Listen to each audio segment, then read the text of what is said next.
여러분 1972년도 나이 드신 분들은 다 알 것입니다.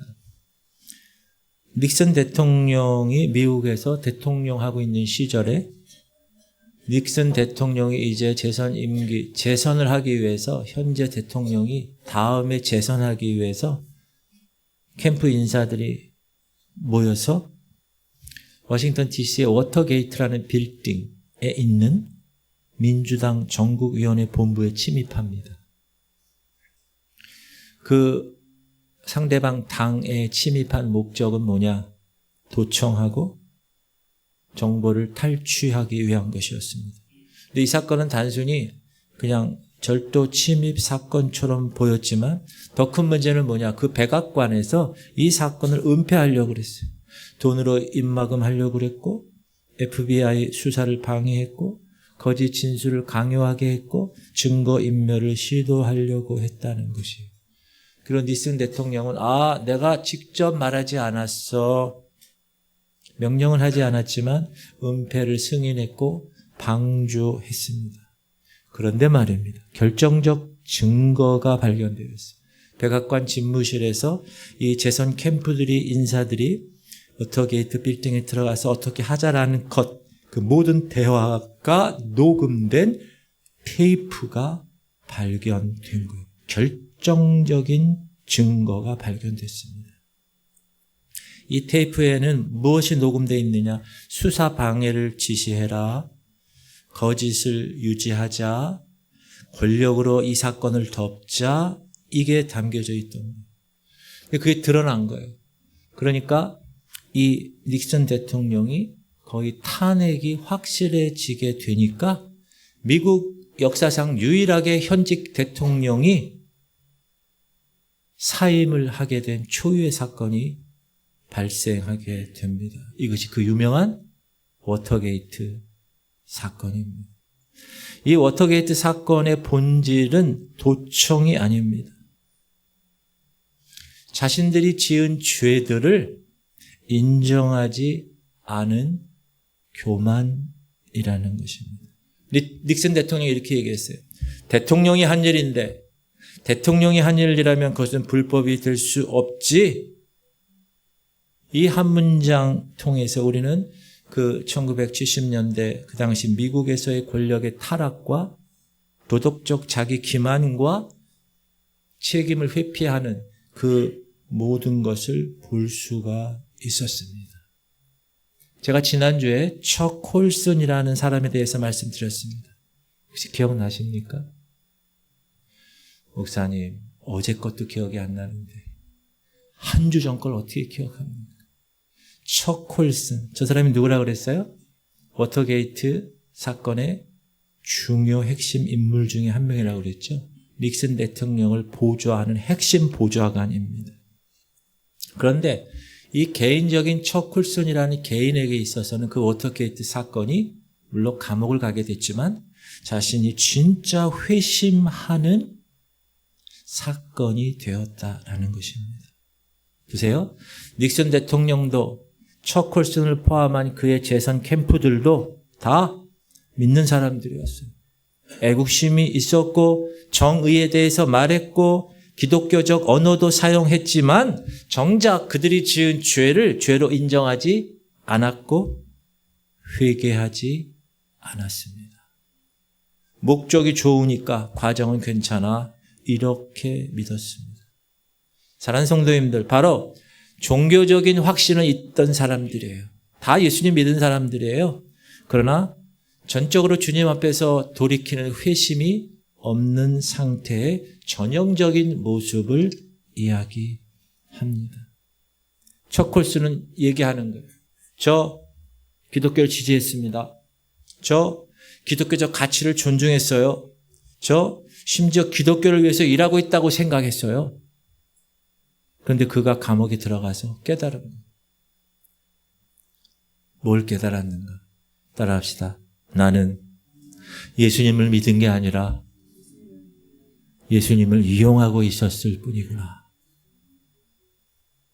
나는 예수님 믿은 게 아니야. 그 예수님을 이용해서 내가 원하는 걸 취했구나.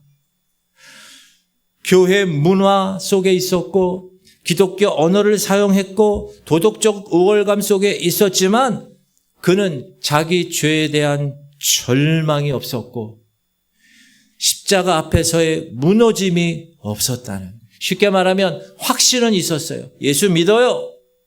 그러나 회심이 없었다. 돌이킴이 없었다. 종교는 있었어요. 그러나 주님이 없었다는 것. 사랑하는 성도님들, 이 시대 많은 사람들이 이렇게 저 콜슨처럼, 닉슨 대통령 캠프의 사람들처럼 자신들 스스로 그리스도인이라고 얘기해요.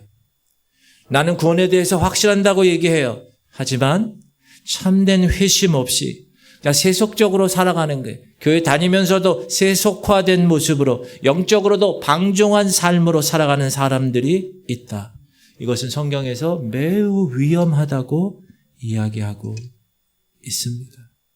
제가 여러분에게 질문합니다. 여러분 정말 참으로 회심하셨습니까? 그렇다면 무엇으로 여러분의 회심의 진위 여부를 증명할 수 있습니까? 목사님, 저 50년 다녔어요, 교회. 오랜 신앙생활의 연수가 참된 회심을 보장할 수 있을까요? 나 권사 직분도 받고요. 나 신학교도 갔고요. 나 전도사 생활도 했고요. 나 목사예요. 교회의 직분이 회심의 진위를 가려주는 기준이 될 수 있을까요? 안타깝게도 이 모든 것들은 참된 회심을 보장하지 못합니다. 스스로에게 자기 자신이 그렇게 생각하는 틀 가운데서 신앙생활을 계속하는 거예요. 하나님의 기준이 아니라 자기 기준의 틀에서 이 정도 신앙생활하면 천국 가겠지. 이 정도 신앙생활하면 내가 제대로 생각하는 거겠지라는 틀. 홍찬영 선교사님이라고 계세요. 그분은 남미의 엘살바도르에서 무려 20년 넘게 선교 사역을 하신 분이에요. 선교사예요. 그러나 심장병으로 죽음 직전까지 가서 죽었어요. 근데 그때 주님을 만났거든요. 주님이 뭐라고 그러시느냐? 너는 나의 나라 천국에 들어올 수 없다. 선교사님이 따졌어요. 주님, 제가 선교사예요. 제가 20년 넘도록 이 한국 땅을 버리고 저 척박한 선교지에서 사역했어요. 제가 왜 주님의 나라에 못 들어갑니까? 주님이 대답하십니다. 너는 나의 신부로 살지 않았다.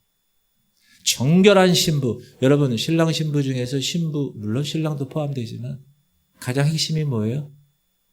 순결이잖아요. 너는 신랑 대신 예수님을 만나기 위해서 이 땅에서 순결하게 살지 않았어. 준비하지 않았다. 사랑하는 성도님들, 이 간증이 우리에게 주는 교훈이 뭡니까? 참된 회심을 하고도 얼마든지, 참된 회심을 하지 않고도 얼마든지 사역할 수 있다는 거예요. 회심하지 않았어요. 신학교 들어갈 수 있어요. 회심하지 않았어요. 목사가 될 수 있어요. 회심하지 않았어요. 선교사가 돼서 선교지에서 20년 동안 사역할 수 있어요. 그러나 참된 회심을 하지 않은 사람은 주님이 말씀하십니다. 주님의 신부가 아니기 때문에, 내 신부로 살지 않았기 때문에 구원받을 수 없다고 주님이 말씀하고 계신다. 천국에 들어가지 못한다고 말씀하고 계십니다. 이것은 우리에게 엄청난 신앙의 경종을 울리고 있습니다. 교회 내에 많은 사람들이 막연한 구원을 붙들고 있어요. 그러니까 추상적인 구원을 붙들고 있어요. 아무렴 그래도 내가 지옥 가겠어. 내가 교회 다닌 게 내가 헌금을 얼마나 했는데. 이런 생각 속에 빠져 있을 수 있습니다. 그래서 제가 3주 전부터 그럼 참된 회심을 한 사람의 특징이 뭔가? 여러분에게 그걸 한 가지 한 가지 매주마다 알려드리면서 여러분이 그럼 나는 정말 참된 회심을 한 사람인가? 왜? 참된 회심을 한 사람의 특징을 하나씩 알려주는데 거기에 대해서 여러분이 한번 이렇게 대입시켜 보시고 내가 정말 참된 회심을 한 사람인가 아닌가를 여러분 스스로 점검하시라고 오늘도 말씀을 드리는 거예요. 자, 첫 번째 참된 회심을 한 사람의 특징이 뭐라고 그랬어요? 생각이 바뀌는. 예수 믿기 전과 예수 믿고 난 후에 그 사람의 생각이 다른 거예요. 예수 믿기 전에는 세상의 돈, 쾌락, 명예, 권력, 세상의 것들을 내가 쥐어 생각하고만 있었다면 바울처럼 백그라운드 가말리엘 문화생 중에 하나고 바리새파 중에 바리새이고 율법으로는 흠이 하나도 없는 사람이고 그런 거를 자랑하고 그런 생각만 하고 살았는데 예수님을 만나고 나니까 그거 별거 아니구나. 그걸 다 배설물, 똥으로 여겼어요. 바울은. 세상 거 별거 아니구나. 내가 이제 80년, 90년, 100년, 요즘 의술이 발달해서 120년까지 살고 나고 나서부터 그 다음에 이어지는 저 생명은 내가 생각하지 않고 사는구나 라는 생각이라는 거예요. 참된 회심을 한 사람 두 번째 특징은 뭐라고 그랬어요? 죄에 대해서 애통함이 있다는 거예요. 죄에 대해 통증이 있다는 거예요. 죄에 대해서. 죄를 지으면 내가 죄를 지었구나. 그런 아픔이 있어야 된다. 죄를 짓고도 아무런 감정에 아무것도 없다. 변화가. 그건 어떤 거죠? 참된 회심을 하지 않은 사람이라는 거예요. 지난주 세 번째 참된 회심한 사람들의 특징은 뭐예요? 자신이 죄인임을 인정하는 거예요. 베드로가 예수님을 만났을 때 주여 나를 떠나소서 내가 죄인으로서이다. 다윗이 그 죄를 짓고 나서 주님께 침상을 눈물로 다 젖으면서 기도한 거예요. 내가 죄악 중에 태어났군요 하면서 자신이 죄인이라는 것을 인정하고 고백하면서 세상 사람들에게 전도할 때 당신 죄인입니다 얘기를 해야 돼요. 왜? 십자가를 얘기해야 되니까. 그 죄 때문에 당신 지옥 갈 걸 십자가 하나님의 아들 그분이 그 죄 문제를 해결하셔서 당신은 천국에 갈 수 있습니다. 그 메시지를 전하는 것이 복음인데 당신이 뭔 죄인입니다. 그러면 사람들이 다 뭐라고 그래요? 참 내가 왜 죄인이요?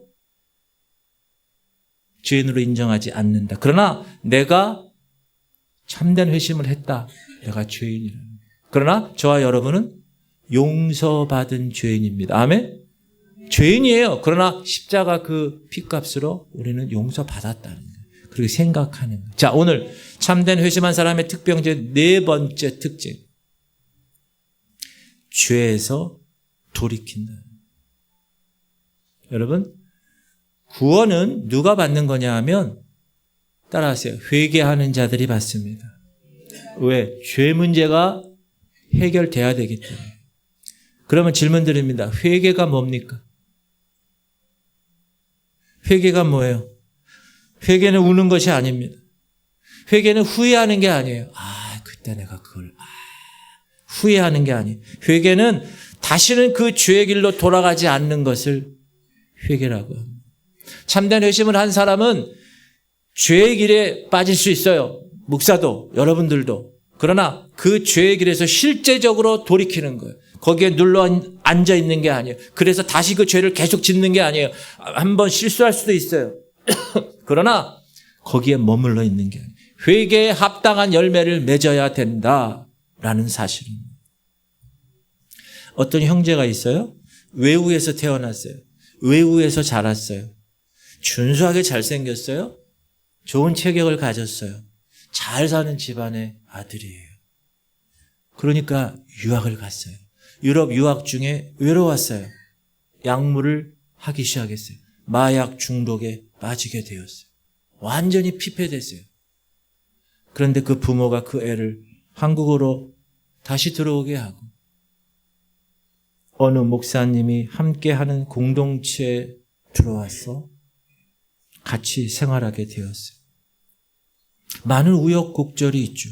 이 청년의 감정이 예상 밖으로 막 튀어요. 튀는 증세가 있어요. 어떤 때는 너무 좋아. 어떤 때는 너무 우울해. 갑작스러운 조증과 우울증이 반복됩니다. 분노의 조절을 못하는 어려움이 있었어요. 그러나 그 공동체에서 같이 예배드리고 같이 기도하고 같이 중보하고 전도하고 그러면서 점점 회복되었어요. 2년 후에 완전히 다른 사람이 되었어요. 감정이 차분해지고 진중한 사람이 되고 말 한마디를 하더라도 신중하게 하는 사람으로 변했습니다. 그가 2년 후에 이렇게 고백합니다. 제가 예수님을 만났어요. 사랑하는 성도들, 이 한마디면 충분합니다. 그는 그 후에 다시 약물 손대지 않았어요. 마약 손대지 않았어요. 신학교에 들어갔어요.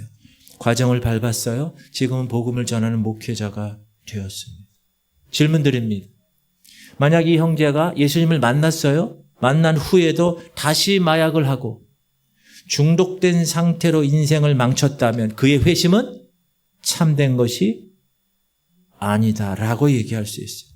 사랑하는 성도님들, 이렇게 참된 회심을 했다면 다시는 그 길로 들어서지 않는 것입니다. 그것이 그 참된 회심의 특징 네 번째입니다. 약물 중독된 인생의 길에서 완전히 벗어나서 하나님 자녀의 인생으로 살아가는 것, 그것이 참된 회심을 한 증거라는 거예요. 우리는 어떻게 보면 살다가 보면 이중잣대로 판단하는 경우가 있어요. 보세요. 약물 중독자가 약물을 다시 손댔어. 마약 중독자가 마약을 또 했어. 그럼 뭐라고 그러죠? 대단히 잘못된 거야. 이렇게 평가하죠. 알코올 중독자가 다시 술을 마셨어요. 끊고 있다가. 그러면 대단히 잘못된 거야. 인식이 분명합니다. 그런데 돈을 추구하고 만몬심, 돈을 숭배하는 것, 그거는 별로 대단하게 생각하지 않아요. 쉽게 생각하고 넘어갑니다. 음란물에 중독되는 거 쉽게 넘어갑니다. 남을 수근수근하고 비판하게 하는 거 그냥 넘어갑니다. 아, 육체가 연약하니까 그럴 수 있지. 이렇게 쉽게 생각하는 거. 잣대가 다르다는 거. 사랑하는 성도님들, 그렇지 않습니다. 모든 영역이 똑같아야 합니다. 약물 중독이나 죄예요. 술 취함 죄예요. 음란물 중독 죄예요. 돈을 추구하는 것도 죄예요. 남을 비판하고 수근거리는 것도 죄예요. 모두 다 심각한 것입니다. 그러므로 여러분이 예수님을 만났다, 참으로 회심을 했다 하면 그런 죄에 대해서 예민해야 되고 다시는 그 어떤 죄의 길로도 가지 않겠다고 확신하는 것, 그것이 정상이라는 것입니다. 이스라엘 백성들 보세요. 지금 70년간 바벨론에게 포로로 잡혀간 상태예요. 여러분이 이스라엘 백성이라면 어떻게 생각합니까? 아니, 왜 우리 고향을 다 내비두고, 아니, 저 먼 페르시아에 그것도 포로로 끌려가서 살아야 돼? 그것도 무려 70년 동안? 이렇게 생각할 수 있잖아요? 그렇죠? 생각했어요. 그 사람들도 진심으로 후회했어요. 보세요. 10절. 시작. 우리의 허물과 죄가 이미 우리에게 있어 우리로 그 가운데서 쇠퇴하게 하니 어찌 능히 살리요 하거니요. 야, 내가 죄 졌구나. 허물이 있구나. 후회했어요. 근데 하나님은 그 후회를 이렇게 말씀하십니다. 너는 그들에게 말하라. 주 여호와의 말씀이니라. 나의 삶을 두고 맹세하노니 나는 악인이 죽는 것을 기뻐하지 아니하고 악인이 그 길에서 돌이켜 떠나 사는 것을 기뻐하노라. 이스라엘 족속이 돌이키라. 너의 악한 길에서 떠나라.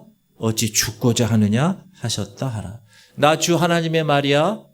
내가 내 삶을 두고 맹세한다. 나는 악한 사람이 죽는 거 기뻐하지 않아. 악한 사람이 그 악한 길에서 돌이켜 떠나서 사는 것을 기뻐해. 그러므로 너희들 돌이켜. 70년간 내가 지금 너희들을 바벨론 포로로 잡혀간 이유를 생각해. 악한 길에서 돌이켜 떠나라. 이렇게 얘기하는. 사랑하는 성도님들, 탄식만으로 부족합니다. 후회만으로 부족해요. 정말 내가 살고 싶다면, 영적으로 참된 회심을 한 사람이라면 그 악한 길에서 떠나야 되는 거예요. 거기서 벗어나야 되는 겁니다. 할렐루야. 히타를 끄시죠. 그리고 눈을 크게 뜨시죠. 지금 슬슬 눈이 지금 중요한 대목입니다. 다시 후회만으로 되지 않아요. 탄식만으로 되지 않아요. 정말 살고 싶다면 오늘 말씀 너희는 그 악한 길에서 돌이켜 떠나거라. 거기서 벗어나야 되는 거예요. 회개는 소극적인 게 아니에요. 가슴을 치고 우는 것이 회개가 아니에요. 회개는 그 자리에서 그 죄의 자리에서 돌이키는 거예요. 유턴하는 거예요. 다시는 그 길로 가지 않는 것입니다. 오늘 에스겔 33장은 아주 무서운 경고의 말씀입니다. 무슨 말이냐? 야, 네가 의인이었어? 의인이어도 악을 행하면 죽어. 읽을까요? 시작. 가령 내가 의인에게 말하기를 너는 살리라 하였다 하자. 그가 그 공의를 스스로 믿고 죄악을 행하면 그 모든 의로운 행위가 하나도 기억되지 아니하리니 그가 그 지은 죄악으로 말미암아 곧 그 안에서 죽으리라. 야, 내가 의인에게 말하는데 반드시 살 것이다 해도 자신이 갖고 있는 그 의의를 믿고 그 틀 안에서 악한 일을 하면 그가 행한 모든 의로운 행위가 내가 전혀 기억하지 않을 거야. 그가 범한 바로 그 죄 때문에 그는 죽을 거야. 더 쉽게 얘기하면 의인이어도 악을 행하면 그 악 때문에 죽는다는 거야. 그러나 반대로 악인이에요. 근데 돌이켰어요. 그러면 죽지 않고 살 것이야. 시작. 가령 내가 악인에게 말하기를 너는 죽으리라 하였다 하자 그가 돌이켜 자기의 죄에서 떠나서 정의와 공의로 행하여 저당 물을 도로 주며 이게 행위하는 거예요. 강탈한 물건을 돌려주고 생명의 율례를 지켜 행하여 죄악을 범하지 아니하면 그가 악인이라도 반드시 살고 죽지 아니할지라. 악인이라도 돌이켜 저당 받았는데 다시 주고 훔쳤는데 다시 하고 회개에 합당한 열매를 맺은 거잖아요. 그러면 반드시 살고 죽지 아니할 것이야. 사랑하는 성도님들, 이전에 아무리 의로운 일을 했어도 현재 여기서 now, here 내가 오늘 악하고 죄된 옛 삶으로 다시 돌아가면 우리는 그 악과 죄 때문에 죽게 된다는 거예요. 그래서 신앙의 포커스는 뭐냐? 항상 지금 오늘 이 순간에 맞춰줘야 합니다. 아, 나 왕년에 나 이러고 했던 사람이야. 나 왕년에 40일 금식했어. 나 왕년에 성령 받고 방언했어.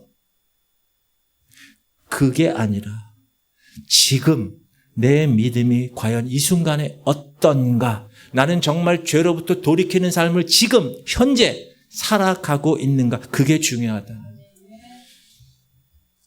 여러분 이 사람 아세요? 찰스 템플턴이라는 사람. 이 사람이 어떤 사람이냐 하면 여러분 빌리 그레이엄 목사님 아시죠? 그 사람과 두 기둥을 이룬 사람이에요. 미국과 전 세계에 1940년도에 폭발적인 부흥을 일으킨 전도자예요. 전도자 목사님. 빌리 그레이엄 목사님과 어깨를 견줄 정도로 유명한 복음 전도자예요.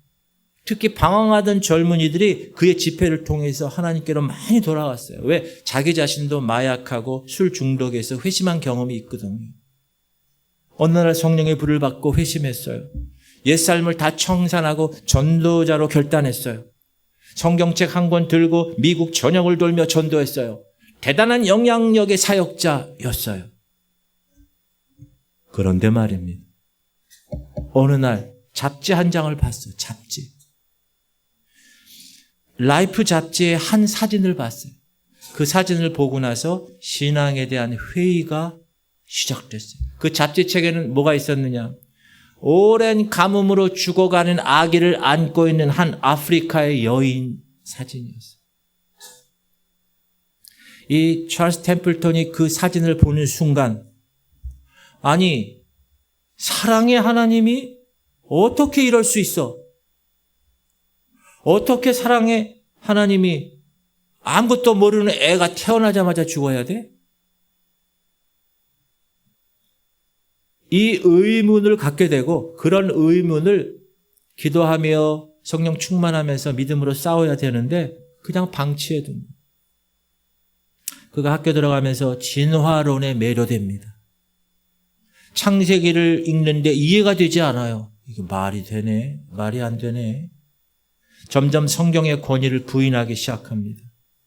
드디어 1966년 그의 나이 51살 때 그는 기독교 신앙과 완전히 결별하겠다고 선언합니다. 무신론자가 된 거예요. 목사 직분 버립니다. 성경 믿지 않겠다고 선언합니다.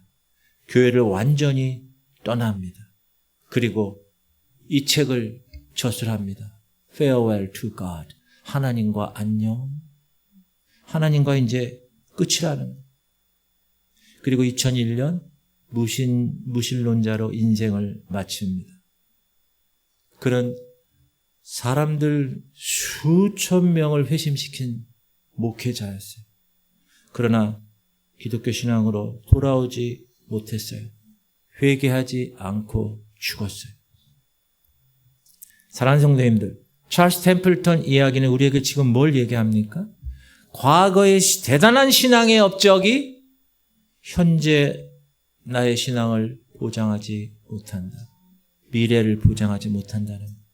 이전에 성령 체험했고, 이전에 엄청난 은혜를 경험했고, 이전에 하나님을 만나서 성령 충만해서 방언 기도하고 기도원에서 40일 금식해도 죄와 싸우지 않고 돌이키지 않으면 우리는 다시 예전의 삶으로 찰스 템플턴이 무신론자가 된 것처럼 얼마든지 돌아갈 수가 있다라는 것입니다. 여러분, 우리가 여기서 오해하지 말아야 될 거 있어요. 참된 회심을 한 사람은 죄에서 돌이킨다라는 말이 회심한 후에는 영원토록 난 죄를 안 질 수 있다. 그 얘기가 아니에요. 죄 지을 수 있어요. 목사인 저도, 여러분도 죄 지을 수 있어요. 여기서 가짜 회심의 특징을 말씀드릴게요. 가짜 회심은 죄를 꾸준히 극복하지 못해요. 매번 그 죄에 넘어져요. 동일한 죄에서. 그래서 그 죄를 극복할 의지가 없어요. 그리고 그렇게 죄된 삶을 당연하게 여기며 살아요. 아이, 그냥 이렇게 사는 거야. 그러나 참된 회심을 한 사람은요, 성숙한 그리스도인도, 목사도, 장로도, 권사도, 집사도 죄와 싸우다 넘어질 때 있어요. 그렇죠. 연약하니까. 그러나 그 자리에 머물러 있지 않아요. 절대로 그 자리에 주저앉지 않아요. 그 죄의 자리에 계속 있지 않아요. 그걸 탐닉하지 않아요. 걸려 넘어졌으면 일어나려고 애를 써요. 예수의 피로 자신을 씻으려고 애를 써요. 다시금 십자가의 길을 붙들고 십자가의 생명의 길, 믿음의 길을 붙들고 걸어가려고 해요. 그게 참된 회심을 한 사람의 모습이라는 거예요. 그러면 참된 회심을 한 사람과 그렇게 하지 않은 사람의 핵심이 뭡니까? 싸움이에요. 싸움. 거짓 회심자는 싸우지 않아요. 참된 회심자는 싸워요. 질문 드립니다. 뭐랑 싸우는 겁니까? 싸움의 대상이 뭐예요? 죄예요, 죄. 참된 회심자는 죄와 피 흘리기까지 싸웁니다. 죄의 세력 안에 절대로 거하지 않으려고 애를 쓰는 거예요. 매일매일 24시간 주님을 의식하며 나 자신을 정말 결단하고 싸우며 돌아서는 사람, 그 사람이 참된 회심의 사람들이에요. 사랑하는 성도님들, 여러분에게 제가 묻습니다. 정말 여러분 싸우고 계시나요? 날마다 죄로부터 돌이키려고 애를 쓰십니까? 옛삶의 충동과 계속해서 싸우고 계십니까? 죄로 물든 옛삶의 습관으로 너무 쉽게 돌아가 버리지는 않으십니까? 만약 그렇다면 빨리 돌이키셔야 됩니다. 유턴하셔야 돼요. 달라져야만 한다는 거예요. 어느 선교사님 얘기인데요. 그는 버려진 인생에서 시작했어요. 고아원에서 성장했어요. 어려서부터 구두를 닦았어요. 음지에서 생활했어요. 교도소를 들락달락했어요. 온몸에 문신이 가득 찼어요. 술 중독, 폭력에 물든 삶을 산 사람. 근데 어느 날 어느 목사님을 만나고 그 목사님에게 자신의 몸을 다 벗어서 보여줘요. 목사님, 제 문신 보시나요? 저 같은 사람도 될 수 있을까요? 그 목사님과 함께 생활합니다. 하지만 어떤 때는 술에 다시 넘어집니다. 어떤 때는 술 먹고 횡패를 부리기도 합니다. 그러나 목사님이 계속해야 합니다. 너 잘 될 수 있다. 너 바뀔 수 있어. 예수님이 널 사랑하신다. 회복하기를 반복하고 또 넘어지고 반복하고. 그러나 지금은 하나님의 은혜로 완전히 회복되어서 새로운 인생을 살고 계세요. 근데 이분이 어떻게 알고 이분이 어떤 사역을 하느냐. 길에서 죽어가는 불쌍한 사람들을 데리고 와요. 돌보아 줍니다. 죽음 직전에 거리의 사람들을 찾아다니면서 며칠 내로 죽을 사람들 데리고 와서 씻기고 옷 갈아입히고 먹이고 병원 치료받게 하고 예수님 전하고 천국 갈 수 있게 합니다. 그 사람들 대소변 처리를 다 매일매일 합니다. 10년 넘게 이 사역을 지속하는 거예요. 어느 날 정신이 오락가락하는 암 환자가 들어왔는데 방 벽에다가 소변을 보는 거예요. 이 선교사가 걸레로 그걸 닦으면서 짜증을 냈습니다. 아저씨, 이렇게까지 꼭 해야 되나요? 화를 냈어요. 그 아저씨, 소변을 놓는 그 아저씨가 이렇게 얘기하는 거예요. 당신 살아계신 하나님의 자녀니까 그렇게 해도 되잖아? 당연히 그렇게 해야지. 당신은 살아계신 하나님의 자녀니까 당연히 그렇게 해야지. 선교사님은 이 말이 예수님이 자신에게 하신 말씀처럼 들렸다고 고백하는 거예요. 그후부터 그 아저씨, 다음부터는 아저씨를 주님이라고 부를게요. 여러분, 이렇게 귀한 사역을 하는 선교사님하고 우리는 거기 따라갈 수도 없잖아요, 사실. 그러나 그런 사역을 하는 선교사님도 이렇게 얘기하는 거예요. 나는 아직도 스스로 치열하게 싸워요. 내 자신과 싸우면서 살아요.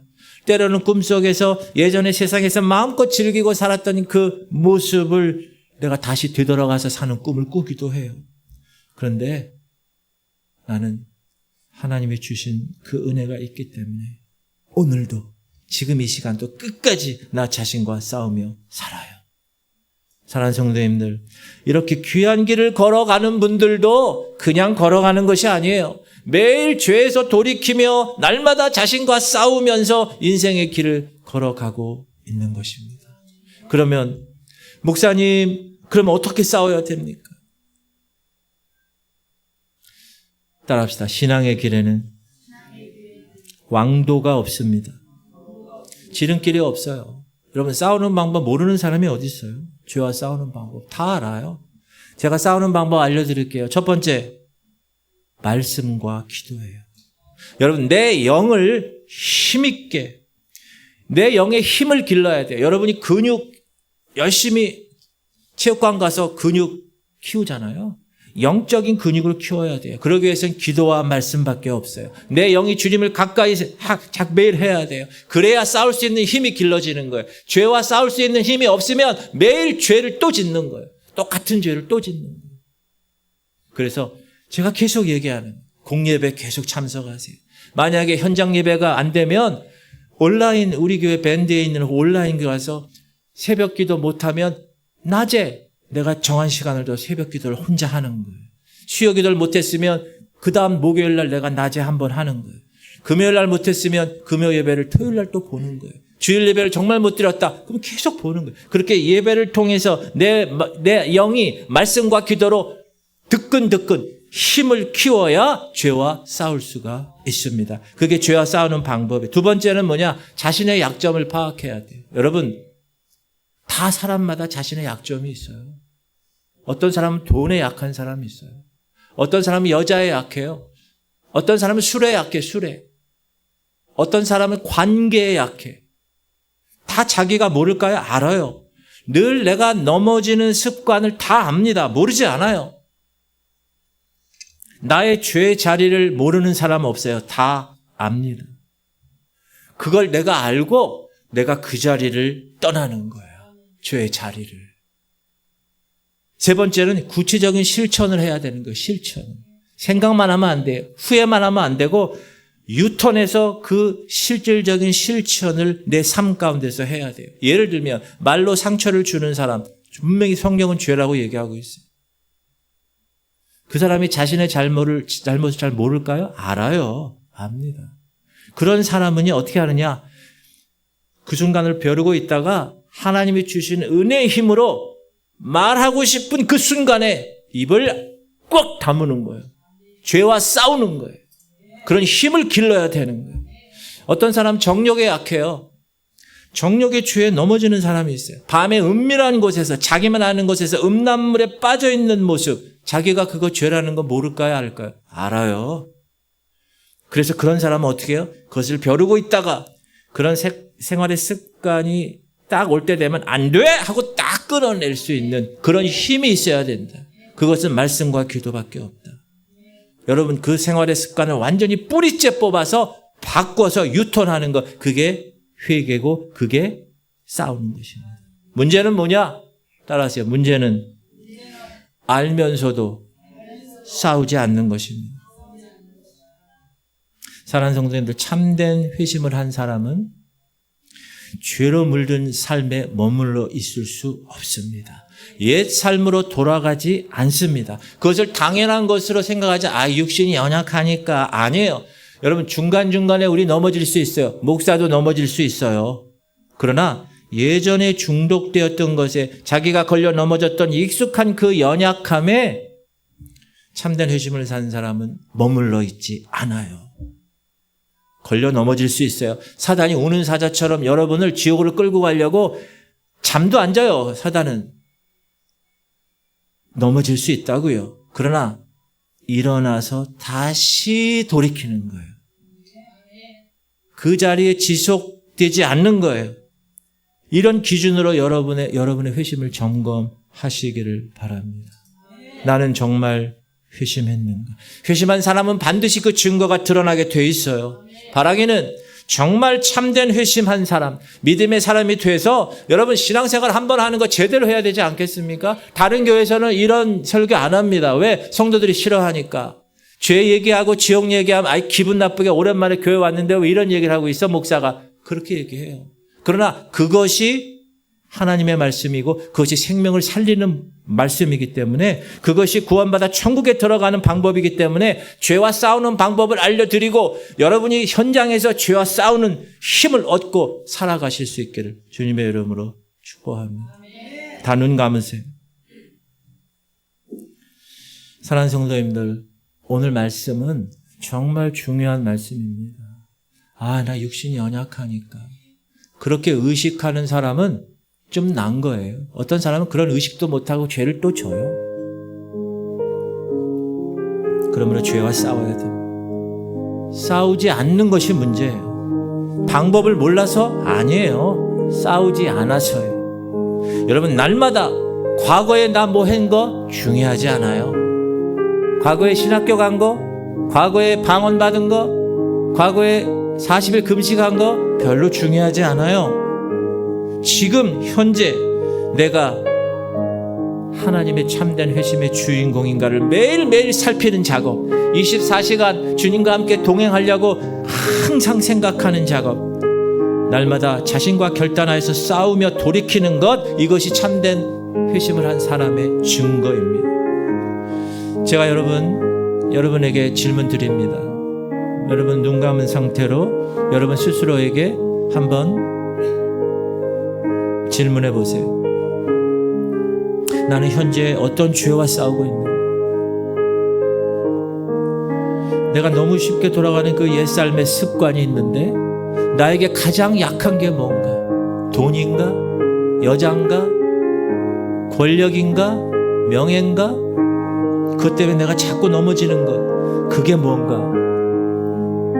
그리고 나는 그 자리에 지금 머물러 있는가? 아니면 그 자리에서 몸부림치며 일어나서 그 자리를 떠나고 있는가? 나의 회심은 진짜인가? 내가 인정하는 회심이 아니라, 목사가 인정하는 회심이 아니라 하나님이 인정하실 만한 회심을 나는 했는가? 여러분 자신에게 물어보세요. 여러분이 지금 하나님 앞 심판대 앞에 서 있다면 하나님 뭐라고 여러분의 신앙을 평가하실까? 그 생각을 항상 하고 사셔야 됩니다. 하나님 아버지, 주님의 빛으로 나를 비추시고 내 안에 가득한 우상을 발견하게 하여 주옵. 여러분, 기드온이 바알과 아세라 상을 다 찍어 버리죠. 그거는 하나님의 은혜의 힘으로 가능한 거예요. 여러분이 영적 근육을 키우고 기도와 말씀과 성령 충만함으로 영적인 힘을 갖게 되면 하나님이 보여주시는 우상들, 세상을 쫓아가려고 하고 세상의 그 쾌락을 즐기려고 하는 세상 반 하나님 반 양다리 걸치는 신앙하는 그런 모습을 하나님 보여주신다고요. 그럼 그걸 깨부셔야 돼. 그 우상을 다 찍어 버리셔야 됩니다. 주님을 대신한 모든 것 다 제거하셔야 돼요. 오직 주님만이 내 삶의 목적이 되게 하여 주옵소서. 죄와 싸우게 하여 주옵소서. 제가 3가지 기도 제목 드립니다. 하나님, 우리 성도들이 말씀과 기도로 죄와 싸워 돌이켜 이기게 하시고, 우리 성도들이 늘 넘어지는 내 약점을 파악해서 그 습관을 버리게 하시고, 하나님, 우리 성도들이 하나님께서 인정하실 만한 목사가 아니라 옆에 사람이 아니라 내가 아니라 하나님이 인정할 만한 참된 회심을 했는가를 점검하게 하여 주옵소서. 연약한 자들 우리 하느님을 위해서 기도해 주세요. 식도와 기도가 정확하게 이제 구분되어 토하지 않고 먹고 마시고 숨쉬고 말하는데 부족하지 않도록 민우를 위해서 기도해 주세요. 혈액에 있는 암세포를 주께서 제거하시고, 최영량 누님, 김은희 권사님, 강홍예 권사님, 김원영 권사님, 김한나 권사님, 김사라 권사님, 김인상 성도, 민경원 성도, 이선미 집사님, 한혜숙 권사님, 그리고 강정숙 권사님은 강정장 권사님 여동생이에요. 근데 2월 2일 날 내일 췌장암 수술을 합니다. 각혈을 해서 췌장암이 발견됐어요. 췌장암 2기. 여러분의 중보 기도가 필요합니다. 주님이 수술해 주시옵소서. 주님이 고쳐 주옵소서. 오늘 우리가 통성으로 기도할 때 이 시간 여러분 부르짖으면서 기도하는 거예요. 그러니까 생각하는 게 기도가 아니에요. 기도는, 통성 기도는 소리를 내서 부르짖으면서 하나님 기도하게 하여 주옵소서. 하나님 죄와 싸우게 하시옵소서. 하나님 말씀과 기도로 돌이키게 하시옵소서. 우리 주님 이름 부르고 통성으로 기도하겠습니다. 주여 할렐루야. 하나님, 오늘도 하나님 귀한 말씀을 주심을 감사드립니다. 하나님, 내가 정말 참된 회심을 했는가? 내가 지금 죄로 물든 삶에 계속 머물러 있는가? 내가 세상만 하나님만 양다리 걸치고 있는가? 하나님, 내가 주님 앞에 심판대 지금 서 있다면 주님이 나를 어떻게 평가할 것인가? 내가 인정하는 것이 아니라, 목사가 인정하는 것이 아니라 하나님께서 인정할 만한 난 참된 회심을 한 주인공인가? 하나님 점검하게 하여 주옵소서. 하나님, 내가 영적으로 힘을 길러야 되겠습니다. 아버지, 이것은 그냥 자연스럽게 자동으로 되지 않습니다. 하나님, 기도와 말씀과 성령 충만함으로 내가 영적인 힘을 얻어야 내가 죄와 싸워 이길 수 있음을 하나님 말씀해 주심을 감사. 하나님, 내가 늘 넘어지는 게 있습니다. 하나님, 내가 돈에 넘어집니다. 내가 여자에 넘어집니다. 내가 관계에 넘어집니다. 내가 자녀들에게 넘어집니다. 하나님보다 더 섬기는 것, 하나님, 자녀가 우상되지 않게 하시고, 돈이 우상되지 않게 하시고, 명예가 우상되지 않게 하시고, 권력이 우상되지 않게 하시고, 이성이 우상되지 않게 하시고, 하나님 왜 나보다 하나님보다 더 섬기는 그 우상 기드온처럼 다 찍어내게 하시옵소서. 바알과 아세라 목상을 다 찍어내듯이 하나님, 오늘도 우리 안에 있는 죄악된 것들 다 찍어내게 하시옵소서. 도려내게 하시옵소서. 이제 하나님이 원하시는 그 방향으로 유턴하게 하여 주옵소서. 하나님, 우리가 연약하여서 살다 보면 넘어질 때가 있습니다. 사단이 오는 사자처럼 두루다니며 삼킬 자를 찾고 우리를 넘어뜨리려고, 우리를 지옥으로 끌고 가려고 그들은 할 것입니다. 하나님, 그러나 일어나서 다시금 하나님 돌이키게 하여 주옵소서. 하나님, 내가 정말 회심한 사람인가? 하나님, 그 증거가 내 삶 가운데서 드러나는가? 후회만 하고 있지는 않는가? 생각만 하고 있지는 않은가? 다 아는데, 방법은 아는데 내가 기도하지 않고, 내가 기도하지 않고 어떻게 영적인 삶을 살아가나? 하나님, 기도하게 하여 주옵소서. 하나님, 하루에 30분 이상 하나님 시간을 정해놓고 아버지 하나님 기도하는 백성들 되게 하시옵소서. 영적으로 기도는 호흡인데 내가 영적으로 살아있지 않는 삶을 살아가는 것, 하나님, 내가 말씀을, 하나님의 예배를 통하여서 매일매일 말씀을 아버지 하나님이여 양식을 먹게 하여 주 영적인 힘을 기르기 원합니다. 하나님 성령 충만하게 원합니다. 성령께서 이 시간 우리 귀한 하나님 백성들 삶 가운데 임하게 하여 주옵소서. 성령 충만하게 하셔서 우리의 삶을 도려내게 하시옵소서. 영과 홍과 관절과 골수를 찔러 쪼개기까지 하시옵소서. 변화시켜 주시옵소서. 이곳이 마가 다락방이 되게 하여 주옵소서. 하나님의 거룩한 백성으로 변화될 놀라운 공동체가 되게 하여 주옵소서. 주님 다시 오실 날이 얼마 남지 않았는데 하나님 내가 지금 무엇을 하고 있는가 내가 나 자신을 점검하게 하시옵소서. 하나님 알면서도 싸우지 않는 죄를 범치 않게 하시옵소서. 알면서도 죄와 싸우지 않고 그 죄를 아버지 속에 품고 즐기는 그런 삶이 되지 않게 하시옵소서. 하나님께서 구체적인 실천을 통해서 우리가 과연 무엇을 해야 하나님 앞에 정말 하나님의 참된 회심을 한 사람으로 설 수 있을까 항상 생각하며 말씀과 기도로 죄와 싸워 돌이키게 하시옵소서. 하나님의 인정하시옵소서. 하나님 우리 귀한 연약한 자들을 위해서 기도합니다.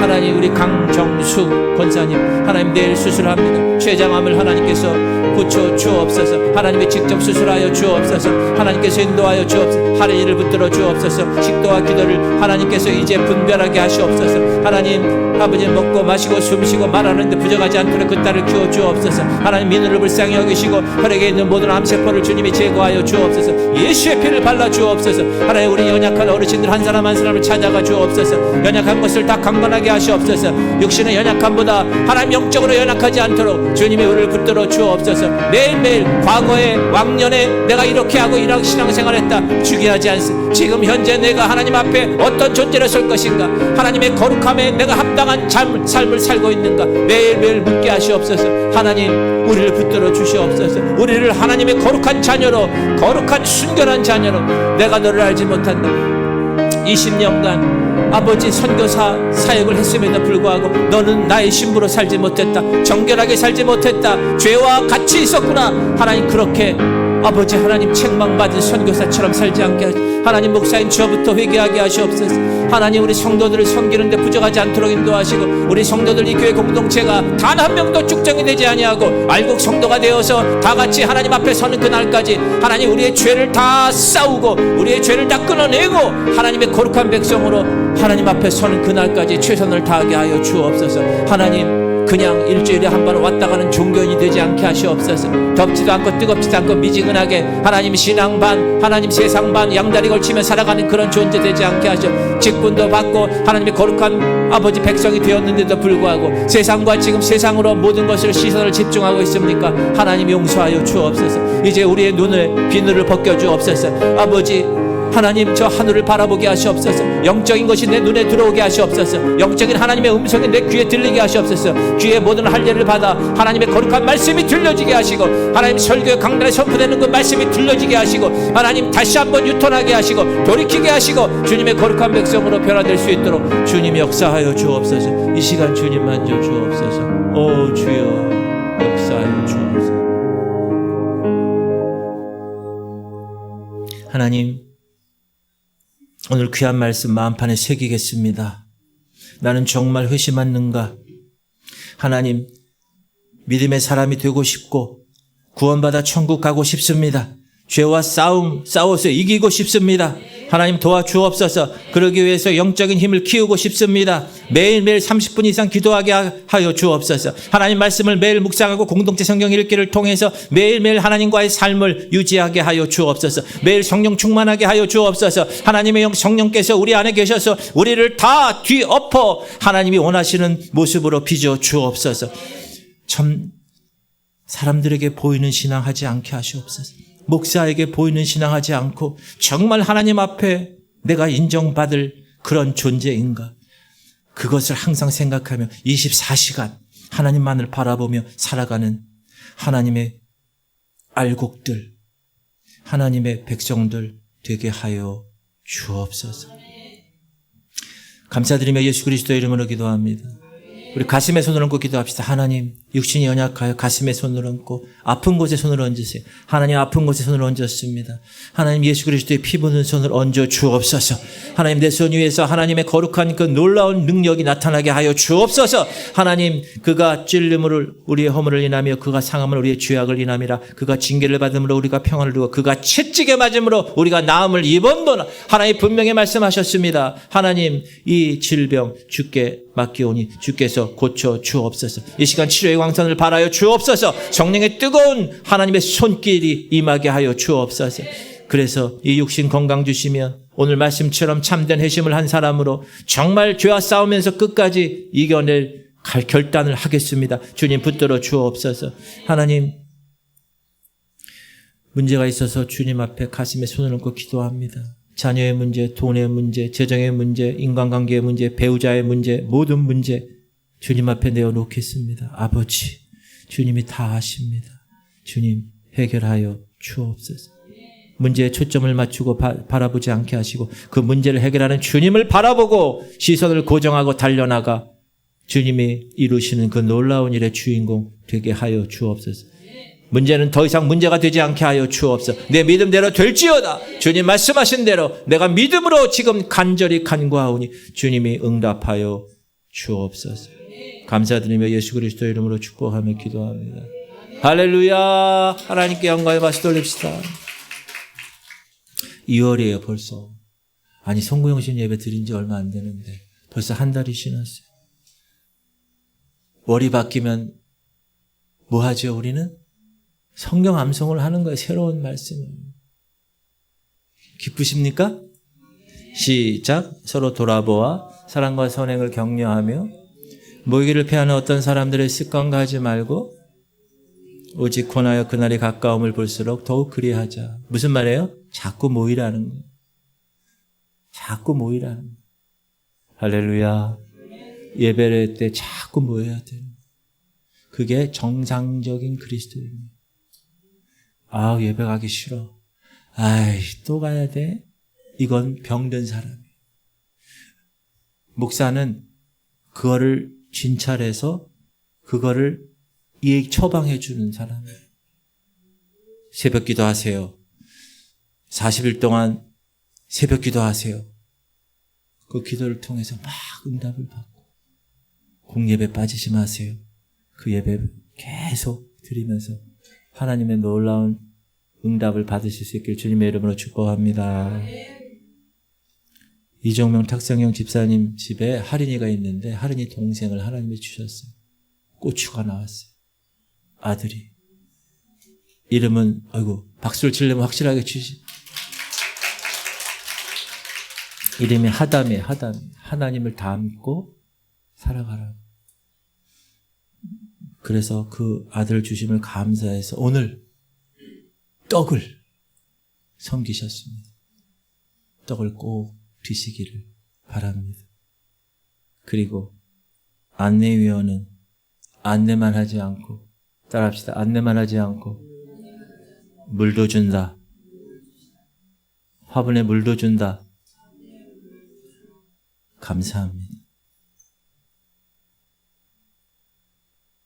오늘 2시에 성암교회에서 우리 중앙지방에 소속되는 모든 교회는 다 거기 가서 저녁 예배를 드리는 거예요. 1년에 한 번. 직원 수련회. 우리 교회는 사정이 여의치 않아서 다 못 가고 오후 예배 끝나고 제가 대표로 잠깐 가서 보고 오고. 여러분 기도해 주세요. 우리 교회가 보기에는 상가교회고 숫자도 적은 교회 같지만 저는 확실한 비전을 받고 우리 교회에 왔기 때문에 그 비전을 이루기 위해서 몸을 불태울 겁니다. 그러니까 여러분이 저를 신뢰하시고 따라와 주시면 여러분의 영적인 성장은 분명히 일어날 것을 저는 확신합니다.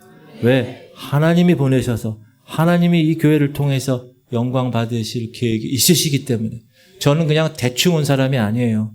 제가 이거 며칠 전에 쓴 거 아니에요. 제가 오자마자 쓴 거예요. 저 비전서는. 그래서 아예 벽에다 그냥 인쇄를 해버렸어요. 저 벽이 없어지지 않으면 저게 안 없어져요. 아, 목사님이 요즘 설교가 뭐 자꾸 이렇게 재림 설교하고 뭐 제가 요즘 설교가 아니라 원래부터 그랬어요. 원래부터.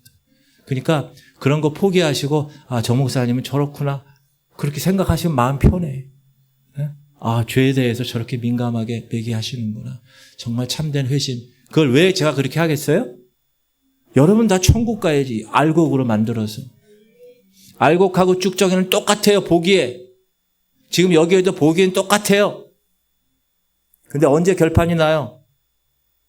추수할 때, 탈곡할 때 껍질을 까보면 여기는 꽉 찬 알곡이 있는데 여기는 아무것도 없어. 그러면 이 쭉정이는 어떻게 해요? 불에 태워버려요. 여기선 똑같아요. 목사도 똑같고 장로 권사 똑같아요. 몰라요? 왜? 똑같으니까 모습은, 겉모습은. 근데 주님의 심판대 앞에 딱 가잖아요. 그러면 알곡인지 쭉정인지 딱 판결이 나는 거예요. 그때 가서 따라합시다. 그때 가서 가슴을 치며 후회하지 말고 지금 좋은 말 할 때 잘 준비합시다. 그게 제 소원이에요. 우리의 소원은 통일이 아니라 같이 다 천국 가는 거예요. 아멘. 별로 얼굴 표정이 안 좋고 천국 가기 다 지옥 가고 싶으신가 봐요, 여러분 얼굴이. 할렐루야.